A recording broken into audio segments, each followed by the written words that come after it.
Pemirsa, tingkat pertambahan kasus COVID-19 akhir-akhir ini memang mengalami penurunan. Meski demikian, seniman Niwayan Sriani sebagai salah satu warga Payangan Gianyar tetap mengajak masyarakat Bali secara umum untuk selalu disiplin dalam menaati protokol kesehatan.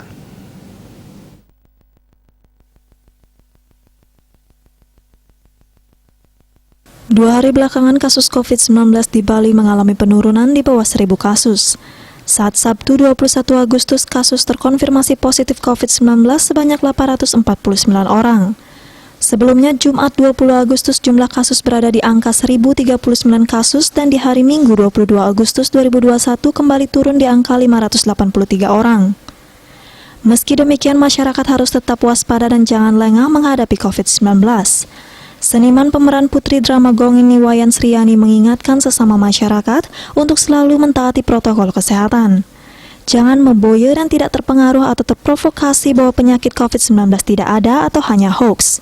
Kami mengingatkan kepada seluruh warga masyarakat untuk selalu mentaati prokes. Jangan memboya, jangan terpengaruh oleh provokasi yang mengatakan tidak ada COVID. Tidak ada, itu hanya hoak dan wacana.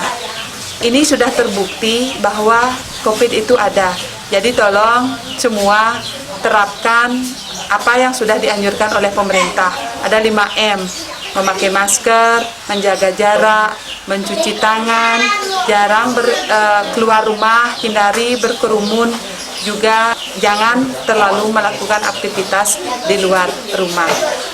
Sebisanya kita melakukan aktivitas itu dari rumah saja.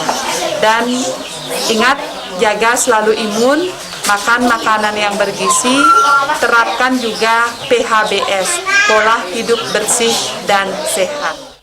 Di tengah pandemi ini diharapkan seluruh seniman untuk terus berkreativitas membuat berbagai karya dengan memanfaatkan teknologi informasi sebagai ajang untuk berinovasi.